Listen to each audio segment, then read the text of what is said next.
If you have cryptocurrency and you're making this mistake, I suggest you stop right now and watch this video. If I were you and you had your cryptocurrency on any exchange, doesn't matter what it is, especially international exchanges, I would be really hesitant about how you're going to get your cryptocurrency back.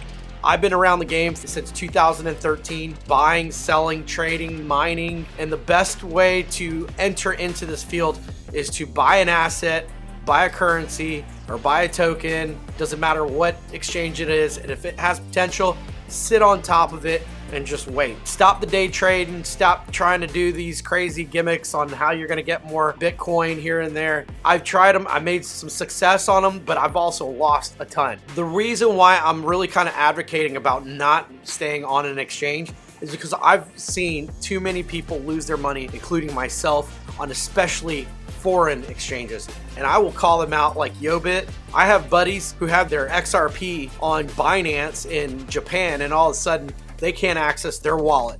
You know, it doesn't matter where it is, they're constantly flopping, they're constantly doing something. Now, there is a reason and a place for these exchanges, and that is if you're ready to sell something and you're ready to cash out, or you're doing some kind of high-level day trade on these things, which I totally suggest not doing unless you're some experienced graph watcher and you know TA from the back of your hand and you still don't know what's going on. I don't really care what you say about it, because you know what? Nobody knows what's going to happen with Bitcoin today, tomorrow, or ever, okay? So, but one thing I can tell you is if you buy it and you hold it, in about 5 years, it's going to be worth a lot of money. And that is the guaranteed way of actually how to figure out how to trade. If you're smart and you want to buy and get into cryptocurrency, the first and only thing I would do, go ahead and get on an exchange like an American traded exchange, like a Coinbase or like a crypto.com, something that has reputable assets behind them. Buy your cryptocurrency, move your money to a ledger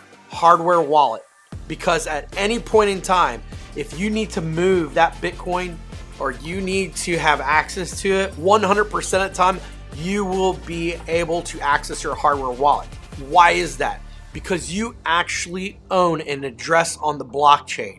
And these people that own these exchanges will say, yeah, you can have access to it, but they don't. What you're doing is you're putting your money into their blockchain and they're holding it for you. And when they want to, they'll give it to you.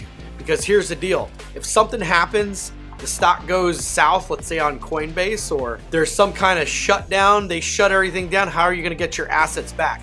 And let's talk about millions of dollars of assets. So if I were you, go ahead and buy it and then move it on one of these ledger hardware wallets, because it is the safest way to go about moving around in the crypto space, okay? A couple other things you could do with this. You could actually buy and put cryptocurrency on it and hand it out to loved ones for Christmas. I've done that previously in the past.